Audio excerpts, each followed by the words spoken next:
well, which is good news. And tonight we've got a very special evening. We've got two key players for us in the UK market. One is, I'm going to introduce first, is Steve Morley. He's been appointed as the UK and Ireland market sales and marketing director. And I'm going to hand over to Steve very quickly just for a quick intro into what he's doing, where we are, what's happening in the UK right now. And then we'll get on to having a conversation with Orjan about various things which are have wider implications. So Steve, without further ado, over to you, my friend. Hi, thank you, Nigel, and good evening, everybody. Firstly, I'd like to hope and pray that everyone's safe and well. Difficult times at the moment, but with difficult times comes opportunity. And honestly, the call we had on Saturday with Eve Nielsen and with Steve Wilson, I thought was the best we've had so far. Absolutely fantastic. UK market, as we've talked about, is doing very well. And I just want to promote a live webinar we're going to do this Thursday night at 8 o'clock, which is on a Kickstart April. So you'll hear about all the new campaigns, what we're focusing on. And I'll also update on the UK group Facebook page and the newsletter we've started working on. I really want to also say I love the way you all adapt into online. The amount of feedback I'm getting, the amount of meetings you're holding, the March business is doing very well. Congratulations to all of you.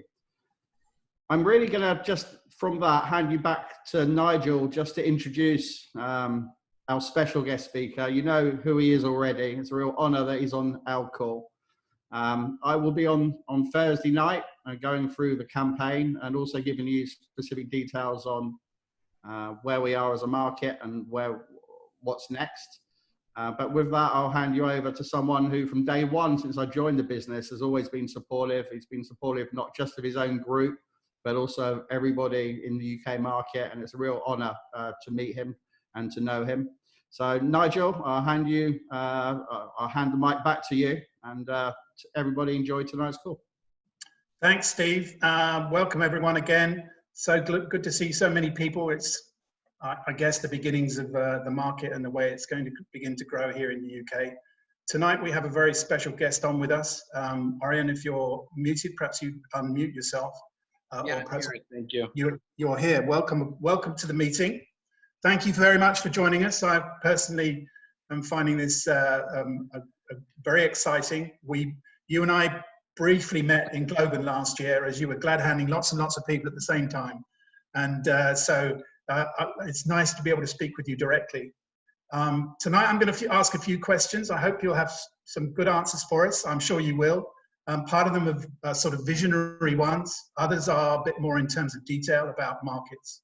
But really what I'd like to cover first is a little bit about the history of Zinzino itself, and how and why it came into existence, and really how we've arrived at where we are today, before we perhaps get into what's coming and where we are at the moment.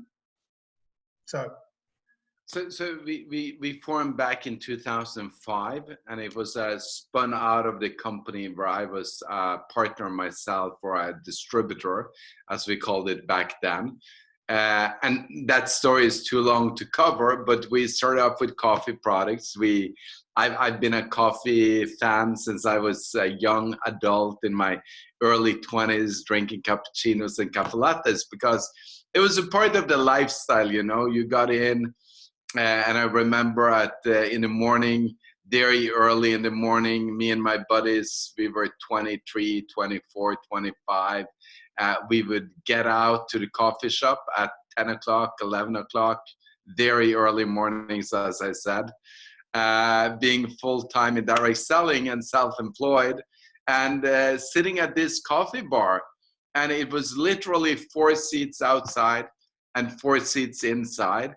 And it was 1 out of 2 coffee bars in all of Oslo back in 1997. So that's where my passion for coffee developed. And then in 2005, when we found this brilliant coffee product, I was in love with it, and I wanted to have a home cafe, wanted to have the luxury of the same great coffee at home. Then through a series of events, and one of them being my personal crisis of being ill in my stomach, not being able to figure it out with the doctors, and not really being able to figuring it out with any of the alternative doctors either. I ended up going to this meeting. I got presented the opportunity to test my omega-3 balance between omega-6 and omega-3. And I was impressed by the technology of the test. They didn't know about my problem. I didn't know if this was going to work. I've been taking omega-3s for 30 years. So when I eventually inside of myself resonated, if I don't have a good test result after 30 years of omega-3 consumption, being on a rigid diet, including a lot of fish, no one will have one, and this will be the best marketing tool ever with its test. So I was sold at that point. I just needed to get my test result. So an ideal result, as you know, is a 3-to-1 or better. That builds the perfect cell membrane, which is everywhere in your body. We're building 17 million new cells every second.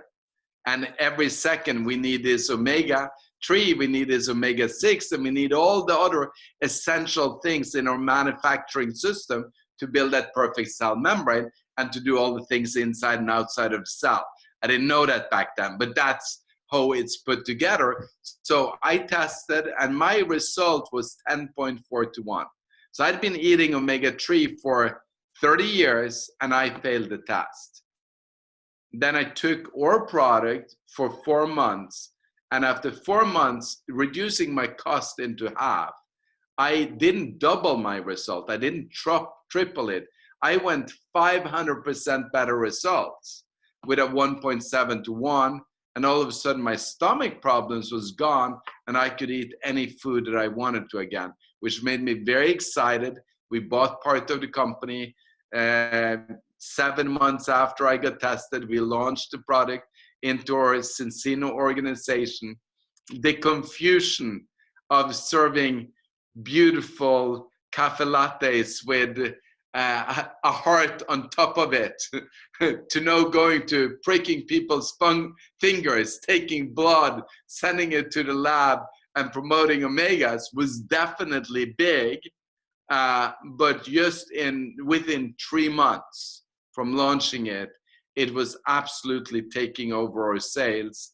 And today we're the world's leading company inside of 6-3 balance testing. And we're one of the fastest omega-3 companies in the world, fastest growing nutrition companies overall in the world, one of the fastest growing direct selling companies overall in the world. And we're doing tremendously well. And in the middle of one of the darkest hours in Europe, which is very sad because there is people out there suffering. Some are suffering because people close to them are sick and they're unsecure about what's going to happen. Some are suffering because their works are getting closed down. Maybe they are on a temporary leave. Maybe they're on a permanent leave. So in the middle of that, we are actually doing well. And we should be proud of that. And I have no problems promoting that we're doing incredibly well. I have no problems using humor in the middle of the darkest hour either, because I think that we got to live our lives normally. But I also just want to recognize that there are people suffering. So it's not to brag, but it's to give hope that there is possibility of doing really well when it's difficult as well. So that's a short glimpse of our story. If I was going to tell the full one, we'd be spending 5 hours just on that.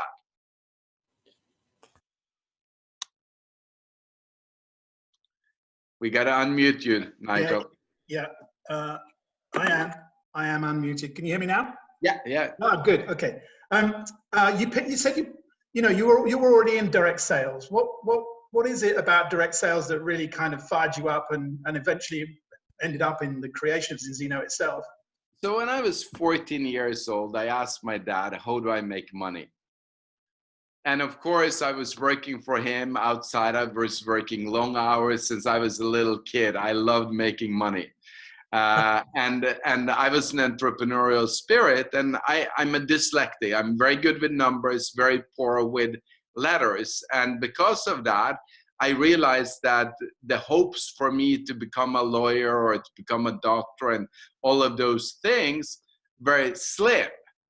Or at least I thought so. I didn't think that I was capable of doing those things. So I was very focused on entrepreneurial things, probably because of that. So I wanted to make money. See, we sat down and we studied the newspaper, and we're going to go, what's the best investment we can do? And through studying that, I actually did some really good work at 14 years old. I'm really proud of myself now. I wasn't that proud back then, but I selected the one company that was listed in Norwegian stock market that was a computer science company. And I selected that based on two things. One was my dad was shifting over to this, and every journalist in his newspaper, everyone in the labor movement was protesting him doing this shift, because those computers was going to take everyone's jobs away. You remember that from back in the mid 80s. We were afraid of the computers taking over the world. And I said, well, if that thing can take over all the people's jobs, that thing can make me money. That was my simple reasoning. And I'd seen my dad type, you know, on those old typewriters where you had 3 layers of paper and the blue ink between, going to a computer, typing and sending it directly to his newspaper, which was just incredible, over the phone with a signal and all that. If you remember back in those days, I've seen that. And I was sure this is the future. So I put all my money into a company called Norwegian Computer Sciences. And then they went bankrupt the next year. Oh. At 15. I could have picked Microsoft, but they were in Norwegian. I could only buy Norwegian stocks. Back then, you couldn't buy international stocks, you know. So the next year, I asked my dad, so what do I do now? I lost all my money, and I'd saved up some new ones. He said, well, you take up everything that you've saved, then you borrow everything that you've lost from me, and you select a new company. And at that point, there was the environmental movement in Norway. I remember they were protesting clean hydropower. They didn't want us to build any hydropower in the rivers. And I said, okay, if this thing is such a big deal that people are protesting, then some people must be making money on this water. So it was the same reasoning again. Some people must be making money on this. And I put my money into green energy long before green energy was popular. It was called dirty energy back when I put my money in there. And that doubled in a year, and then it doubled again, and then I sold, and then it went up 100 times after I sold. So I sold too early. So did you pay your father back? Yeah, so when I was 17, I'd started a few of my own businesses. I dabbled around in investments. And then I saw this opportunity of not only making money on my own effort, but making money on enrolling other people to work together with me as a team. And that intrigued me, and it took no investments, and there was no limit to how many I could enroll, and there was no boundaries to how many countries in the future I could be involved in enrolling people. And that got me excited, and I calculated commission plans and all of that and said, this is possible, I got to try it out. And that's how I got my start in Herbalife in 1993. I failed terribly for the first 4 years. And then in 1996, after my uplines had dragged me through 4 different companies, I got involved with a Scandinavian company where I had a big success. And at the age of 25 was over €1 million a year as a distributor in the field of the company. And then you can't go back to being a normal employee anymore. You got to stay with your trade. I was very good at direct selling. I fell in love with it, but I didn't fall in love with it like a lot of people do. I fell in love with it with a few cautions. Don't get the thing. Sorry, go on. I fell in love with it with a few cautions. And the caution was that I wanted to make our profession known and recognized. And there is a lot of protesters around the direct selling profession. Yep. And some of what the protester says is correct. And some of what the union says when they were protesting my dad's newspaper when he wanted to switch computers was correct. Some of what they were protesting with the hydropower was correct. So protest, when people say we got to be careful, is not only all wrong, and a lot of the protests that they have around our profession of direct selling is correct. If direct sellers have no customers, it's a pyramid scheme. I agreed on that. So I wanted to be a customer first direct selling company. If what people are, somebody is, every time you get a phone call, you know, and you're on your phone or pad, it activates your screen and we can hear you. That's just what it is. And some of the things that they're protesting when they say, well, the products are not fairly priced, that's correct. Some of the things that it protested is correct. And I wanted to change that already at the age of 22, 23. I wanted to change it into something very honorable. And that's why in the middle of this crisis we have now, it's so critical to me to show that our model is a model of survival, that we can, if we can't grow, at least we can stay on the same level as we have in February and March. And when we come into April, we can stay on the same level as March. Maybe we can even grow in the newer markets. And that's showing that our model don't only have resilience in all of the outorders that we create, but it actually is bulletproof when the world changes. And that's important to me to prove at this moment. So I agree with a lot of the protests, but that doesn't stop me. It just tells me that we got to better the model and then get out there and build something that everyone wants to be a part of. Brilliant, absolutely. I mean, in fact, you've answered in some ways some of the questions I wanted to cover. Part of which was that you made a strategic commitment to the UK market. Perhaps you could talk a little bit about that and the rollout of development over the next couple of years. I know that might have been called, there may be a little bit of a hiatus because of this coronavirus problem, but that's going to go at some stage. You've made a very controlled approach to the way you're expanding. A lot of companies, certainly in the years I've been involved in networking, they come into a country, they stay for a couple of years, they roll through it and disappear, and leaving behind a lot of disaffected, disappointed, and in some cases quite poor people. Zinzino is very much different to that in the research I've done and what we're experiencing. You made a real commitment to this market. So tell us a little bit about your thinking in terms of how you open markets, why you do, and what the goals and aspirations are for those markets in particular. Well, let me just take you back to the product. We believe that we have a product that is needed in every single country around the globe. There is 500 million people out there that agrees with us. They're already taking omega-3s. Omega-3 is the #1 supplement out of any supplement out there. So there is about 500 million people taking some form of omega-3. Then there is another 500 million people taking some form of nutritional supplement. And that's very popular at this time, by the way, to try to protect yourself in any way that you can. So what's our commitment? Well, our commitment is that first and foremost, we got to give all of those 500 million people that believes in what we're doing a chance to get tested. I think the idea of getting tested is something that is on the top of people's mind right now.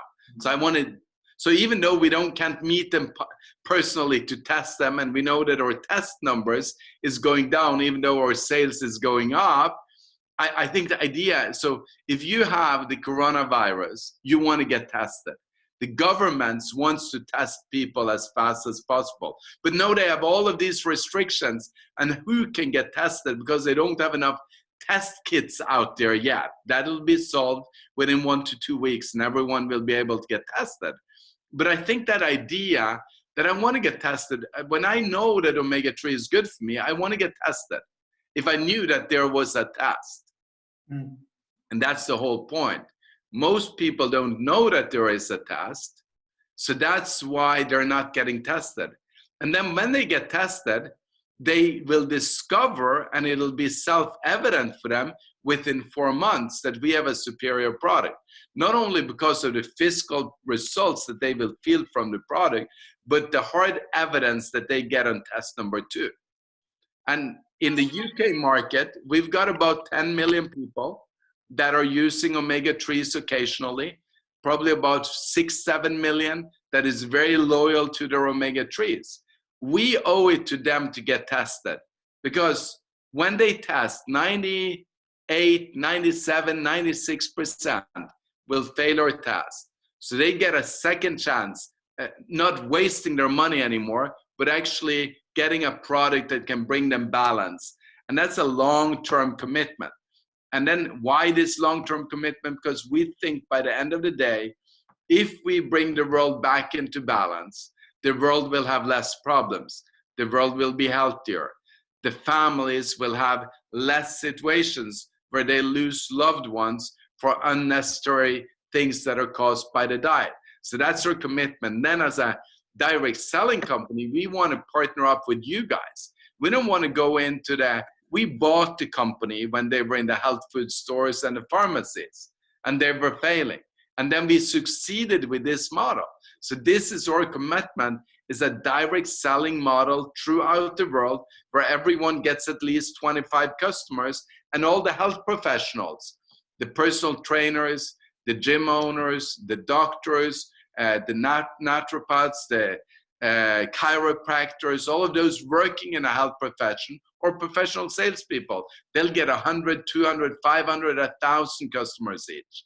And that's how we expand our business. But for normal people, it's 25, and then we duplicate it. And yes, we're going to be in the UK 10 years from now, 20 years from now. If the UK leaves the EU, which you've decided on, we will still be in the UK. We still love the Brits, you know, we have no problems with that. I come from Norway, we're outside ourselves. So that's totally fine. And then if you join them again, we'll still be in the UK. And then if you partner up with somebody else, we'll still be in the UK, okay? So our commitment is to the people and the need for the product. That's the number one thing. Fantastic, thank you. I mean, that explains the motivation to a large extent. One thing I wanted to touch on is, you've covered a little bit of it, but so many networking companies out there in the MLM world tend to focus very much on the recruitment of partners, as we call them these days, as opposed to distributors, which is what it was when I began all those years ago. And yet, as you've said, Zinzino focuses very much more on the customer and supporting the customers, a very heavy emphasis on that. And that's a revolution really in this industry, because it's not companies feeding off other companies, feeding off other companies. This is about attracting new people into our environment and using the direct sales model. And your emphasis on that is, did you feel that was brave, or did you just feel it was the right way to go and to create this new model? You touched on that as a concept earlier. I'd just like you to develop on that a little bit for us. So I was a self-made millionaire long before I was 30 years old. When we formed Zinzino, we had many options in life. Many people, when you're not a millionaire, when you're not making a ton of money, when you're not business experienced, when you didn't fail on your stock investments when you're 14, 15, 16, and 17, when you didn't go that full entrepreneurial route, you don't have a lot of options. So I love this business because it gives a lot of options to those with very few options, or it gives them an option to make more money when you have very few. And people fail to recognize that in the normal business world.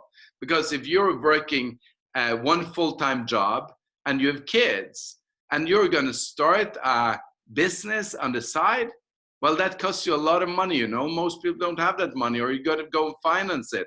And people risk their houses, and those kind of businesses go bankrupt all the time. Yeah. And people get financially hurt. In Zinzino, you can sign up for free, or you can buy a kit, get products, and get all your money back 12 months later. So that is an incredible, and we don't stop your income at £3,000 a month. We don't stop it at 6,000. We don't stop it at 12,000. We don't stop it at 25,000. We don't stop it at 250,000 either. So you have a true entrepreneurial possibility of making money. But at 30, I had many options because I'd already done that. And I had 4 successful companies at that time. So I didn't have to do it. Okay, good. Thank you. And talking to partners or talking about partners, what are the typical attributes in your view of someone who finds Zinzino an attractive? Say one more sentence there. I had my magic break and he jumped in. That's when I want people to think. I didn't have to do it. So the only reason why we should build Zinzino was that I wanted to re-innovate the model of direct selling to being a customer-first structure. That was the reason why we started. So it wasn't brave. It was the only reason why I was going to build a company. Okay, good. Thank you. One other thing is, what do you think it is that someone who's brand new should be prepared to do in order to start to build a successful business within the Zinzino model? Well, it's a huge time investment. That's what I would say. It's not a money investment. The money amount is monetary, very small. They're what you spend on a night out at the bar. Well, right now you can't spend the money. So the only place where you can spend money. But I mean 50, 60 pounds, which is what an auto order is, which is the minimum kind of to get yourself into the game of then getting 4 customers and then getting it free. That's not even covering a night out for most people. And then if you talk about the 200 pounds, which is the more expensive option on the basic body kit, most people, when they go to a family dinner out, they spend that kind of money today. Most people do that. That's not a big thing. So the money side of it is very small. And even if they upgrade later on after 7 days to an ultimate body kit, and that's at €1,000 or £1,000, whatever the pound price will be, get £2,500 worth of product. That's not a lot of money. I mean, I cannot get an iPhone for that today. And people get iPhones every year, every second year. You know, so it's like we're not talking about radical investments in money, but what's very critical is the investment of time, and that's your true investment into it. Is that you take your precious time and you go on a learning curve, because you're most likely not trained to get customers for Zinzino and trained to get partners in Zinzino before you join. And that time commitment of getting trained is the most critical thing. And it's an on-the-job training where we fail forward. We fail forward fast. So you're gonna learn, practice.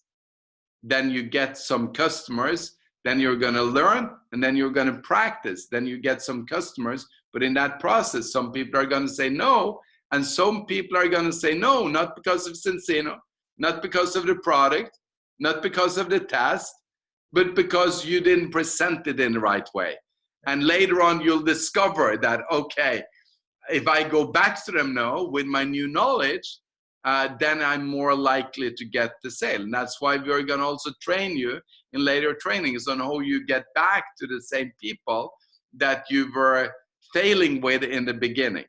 And then you're going to do the same when it comes to enrolling partners. Some people are going to be too enthusiastic and say, oh, you know, I'm on Zoom here, you know, and we have a business while the world is going under. You got to join my... And people are going to be scared away from you because you're too enthusiastic. And other people are going to be in their Zoom meetings and they're going to be like fading off while their person is doing the presentation, their upline is doing the presentation, or you're going to be ending up texting and with your wife that is in the other room, and the kids are waking up, and you're going to be dealing with all the other things, and people are not going to join because it looks like you don't have any interest and you're not business professional. Yeah. So both those is going to be things that happen, and you'll learn from those experiences, and hopefully you're working with somebody that says, well, we got to show that we have a pulse, even though they can't take it on you. People got to notice it through the screen that you're actually an alive human being. You got to compliment your friends. You got to do your best when you do this. You got to get a background behind you where it doesn't look like you are in the middle of the crisis. Exactly. So that's it's that time commitment and that learning commitment. Like don't think that everything is served to you. No. In business, not everything is served to you. Nobody was going to tell me if that company was going to go over or go under when I was 14. I had to take a risk and learn myself. And that was a valuable lesson. I think it's one of the most important lessons that I learned. And I learned it at 15. I lost everything. And then I went and borrowed money to take another shot at it. So when you're not succeeding, what do? You up your ante. You don't give in, you don't give up. You up your ante and you go again. That's the way you succeed in business. So when somebody says no, you book 2 more meetings. When somebody says yes, you book 2 more meetings. It's the same. And I think that if you do that, you'll be doing really well. And then remember, those people above you that are bringing you into it, they have some knowledge. And when they tell you something and it sounds like it's terribly wrong, that's when you got to say, okay, this sounds crazy to me, and that's why they're probably right. And then you got to ask, so could you explain that a little bit deeper for me? Could you elaborate on that? I'm not accepting this. This is hard for me to accept. Then you got to say, please bear with me. I have a problem. I need to know why you say what you say. And then go into depth with them, and they'll give you the knowledge, and they'll carry you across. And if you run for the fast start bonuses in 60 days, pick up €1,000, you're already an executive making 500 to 1,000 euros a month. You're going to do it tremendously well. Brilliant. Thank you. Perhaps one last thing about personal development. Zinzino has taken a very strong position in terms of helping partners to access personal development material in a way like I've not seen anybody else really do, except at big meetings where they bring on guest speakers and motivators and that sort of thing. Zinzino's kind of got it inbuilt into its culture. You clearly have a view regarding that in relation to personal, I guess, professional development as much as anything else, because everything about what Zinzino is and says to me it is about professionalizing our whole industry. So could you just touch a bit on the reason why you built it as a core part of your value system? Well, personal development is that I gotta grow. So I gotta grow as a person, because when I grow as a person, I'd be a better father, I'll be a better husband, I'll be a better person at my work, I'll be a better person in my leadership meeting. And that's important. Personal development is critical.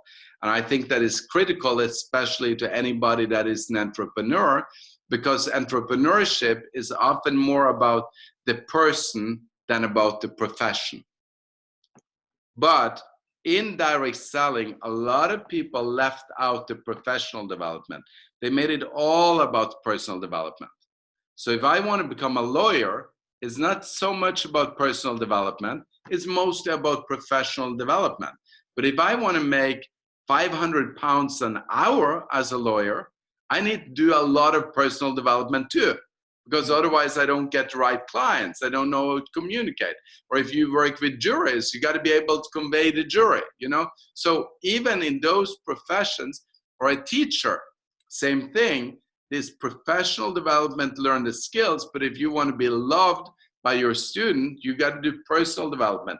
Know when to be strict, know when to be kind, know when to smile, know when to be angry, know when to raise your voice, and know when to quiet down. So, see, that's personal and professional development goes hand in hand. business in Zinzino, professional development, is about presentation skills, selling skills, recruiting skills, and then you get like a semi-advanced degree in psychiatry, family therapy, relationship coach, and I'm not even going to go into all the other areas where you get to be semi-educated, okay? Because that happens, and that's for you as a person be able to handle that and then push forward professionally takes a lot. So that's why we built it in, because we believe that you need both. And if you get on one product a month, you pay your out order, you get our mobile app, you get our GoCore app, everything is included. And if you get 4 more customers and 4 times the credits, we give it to you for free. You don't have to pay for products. You don't have to pay for training. You don't have to pay for marketing, because we don't live from that. We live from customers. That's where we make our money. Excellent. Thank you so much. And lastly, just coming back to the UK and the UK market itself, why would you say this is a really good time to get involved? All the outside things that are going on apart, but why is this the right time, do you think? Well, I think that is always the right time. So I thought it was right time last year. I think it's right time right now. I think it's going to be the right time next year. Number one, we're forming a global mega trend. 500 million people, 10 million people in the UK are taking omega-3s. When they take the test and they see that they failed the test and they try our product and they see that they succeed with it, with the test, and the next time they're going to be, this is self-evident. And we're getting closer and closer to that timing. Let me just explain you what I mean by self-evident. Because once upon a time, people didn't have a cell phone. They had something that was stuck in the wall that they couldn't bring with them. And then in 1993, I made a decision, let's get a cell phone. It was £1,000 back then. And I got a cell phone, maybe not £1,000, €1,000. I got a cell phone. I know was euro around in 93, I don't remember. So a lot of Norwegian money. And I got a phone, and my friends asked me, what are you gonna do with that thing? And they called it the thing, because they didn't know if it was a mobile phone or a cell phone, you know, or a car phone. It wasn't really defined yet in the popular language. What are you gonna do with that thing? And I looked back at them and I said, I'm gonna make phone calls with it. For me, it was self-evident that if there was a mobile device that was a few hundred grams that could connect with anyone in the world, and the price wasn't that much more expensive than the thing that was stuck in the wall, everyone would get one in the future. So I said to my friend, 10 years from now, every single person in the world will have one. And in 2003, in Norway, everyone had one. Not everyone in India yet, but my world, when I was 17, that was pretty much Norway, you know. So then in 2007, I had had a Nokia phone for a long time, and I loved Nokia. They had predictive texting, they had all that easy functionality, they connected better, battery lasted longer, and I wasn't about to switch to anything, but my friend says, you've got a Apple computer, you love Apple, you love Steve Jobs, you've got iPods, you've got video iPods, you just gotta try the iPhone. I picked up an iPhone 3. I hated it. I was like, I was about to get a hammer to crush it the first day. The next day, I hated it even more. I was like yelling at my friends, say, how do I, and it was like, I couldn't even call them at one point because I didn't find out how I was gonna call them. It was gruesome. And then on the third day, I realized this is a new world. I've got the internet, I've got everything that I need, I've got my email. It was self-evident that the smartphone would take over the world. I could never go back to a Nokia communicator. It was impossible. That's what happens when you form a global megatrend. And the test for people that are taking nutrition, that takes it because they believe in it, when they test and they fail the test, it becomes self-evident that they got to be testing more things. And when they then see how easily we bring them in balance with our product and they succeed on the test, it becomes self-evident for them that they got to take this product instead of the other products for the rest of their life. And eventually that will bring us into a momentum. And are we at the edge of momentum right now? I don't know, but we're testing more people every day. And at one point it just go bam. And that's why getting know, help us make it self-evident. And at the time where it takes off, you're the leader of the team and you're the one that people get to write stories about. You're the one that everyone brags about. You're the one that they want to have as a keynote speaker when we have a 10,000 people Zoom during the next virus crisis 8 years from now. Or if we don't have a virus crisis, we'll do the live event and they'll love you and you'd get to do the keynote closing and you're just that amazing person. The opportunity to be the groundbreaking person, the person that initiates it, is right now. And that's why I think that you should join Take Action, be the leader of the UK. And we will actually love that because we need leaders in the UK. UK need leaders, Zinzino needs them, and you could be that leader. Orjan, thank you very much. I think that's been a wonderful, wonderful conversation. Thank you so much for giving up your time and being with us this evening. I think everyone's got more than their money's worth, as the saying goes, from what you've said tonight. I certainly have learned a lot. Thank you very much. We're looking forward to working with you continually as we develop this business here in the UK. I'm certainly in for the long haul. I've already been around the block a few times, as you can tell. Thank you so much.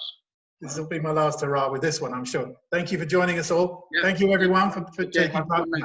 Bye-bye. Bye-bye now. Thank you. Good night, everyone.